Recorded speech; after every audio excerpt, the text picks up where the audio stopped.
Good afternoon, students. This is Miss Louise coming from my reading house. And today, I don't know if you know it or not, but this week is Teacher Appreciation Week.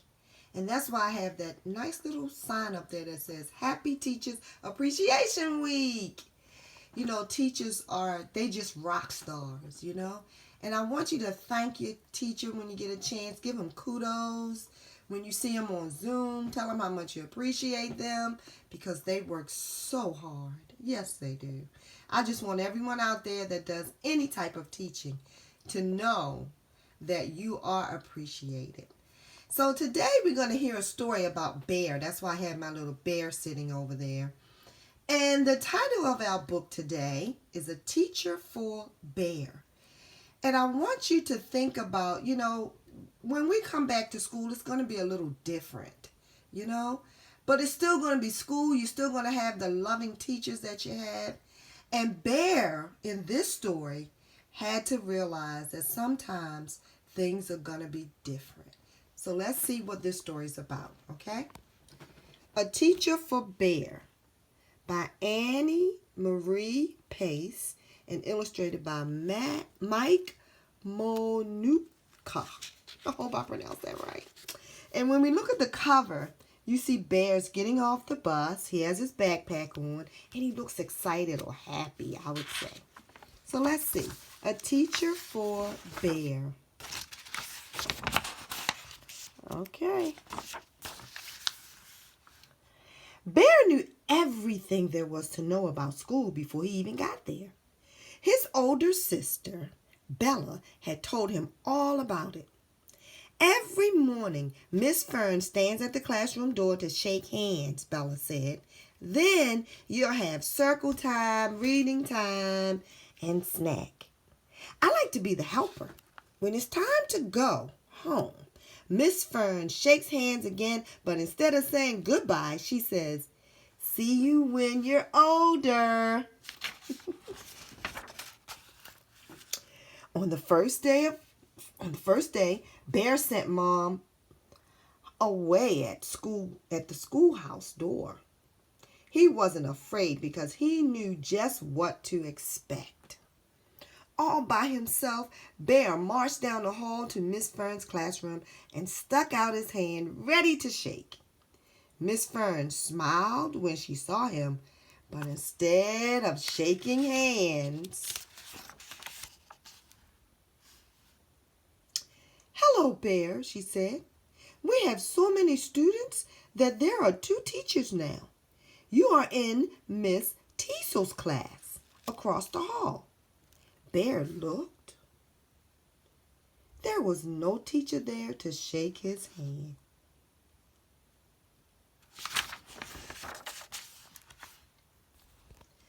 Inside the new classroom, Miss Teasel was handing out name tags.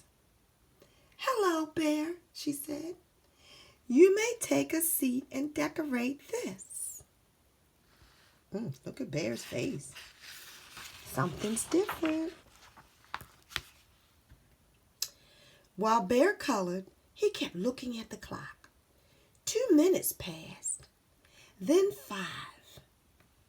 Miss Fern must have started circle time by now, but Miss Teasel was still walking around the room, talking to the other students. So different. Finally, Bear got up and tugged on Miss Teasel's sleeve. "When is circle time?" he asked.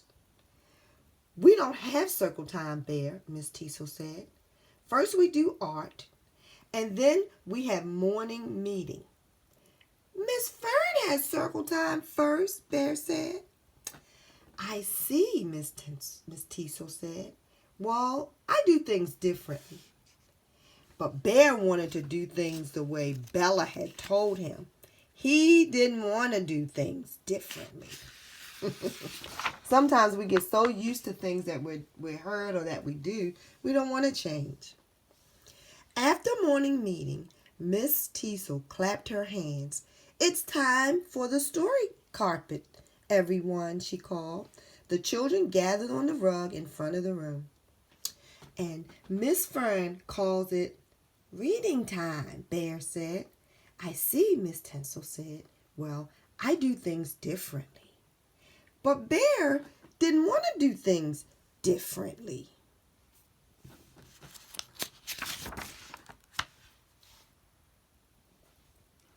At snack time, Miss Teasel brought out juice and graham crackers.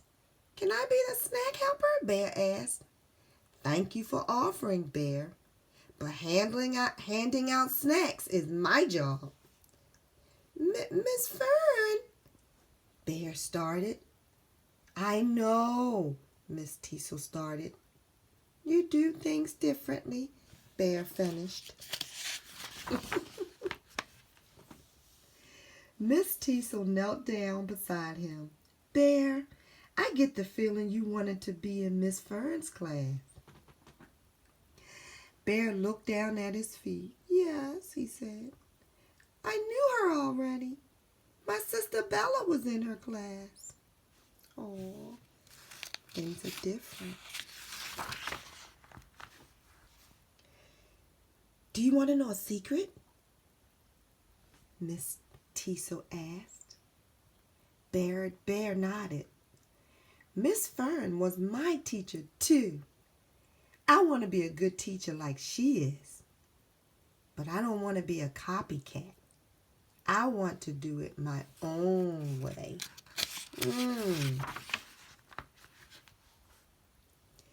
Bear nodded, but he didn't really understand. He tried to eat his graham crackers, but he wasn't very hungry. Nothing was turning out the way he had expected. After snack time, Miss Teasel passed out colored paper. We are going to make autumn leaves to decorate the classroom, she said.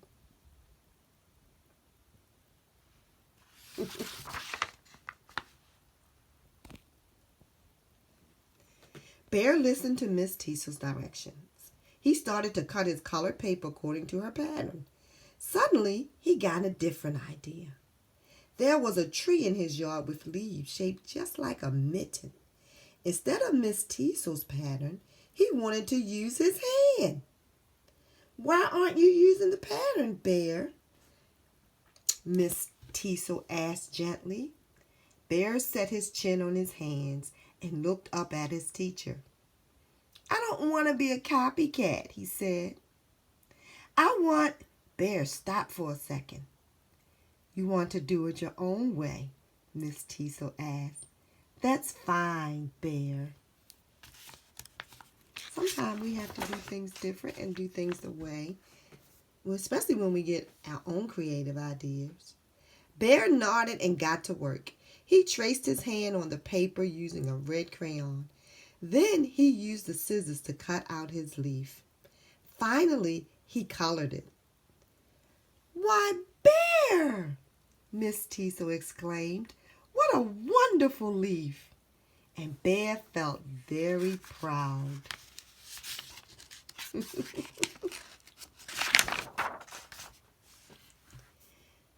Miss Tinsel knelt beside him. You know, Bear, you and I are a lot alike. We like doing things our own special ways. That doesn't mean we can't do some things that other people do. Is there one thing you'd like me to do the same way as Miss Fern? Bear whispered in Miss Teasel's ear. That afternoon, when it was time to go home, Miss Teasel stood at the door to say goodbye to her students. See you when you're older, she said. When it was Bear's turn, instead of shaking Miss Teasel's hand like everyone else, he gave her a high five. I see we're doing things our own way, our own special way, Bear, Miss Teasel said, smiling, and Bear nodded. We sure are. And the end. In our school journey, we meet many different teachers. Sometimes you have a different teacher for every grade. And then sometimes you have the same teacher for maybe 2 grades. But sometimes they do things totally different. But it doesn't mean that you can't appreciate that teacher as well, like Bear did. So that's the end of our story for today. Appreciate your teachers. Appreciate your parents because they're your first teachers. And make sure you wash your hands. Stay healthy. I'll read to you tomorrow. Bye for now.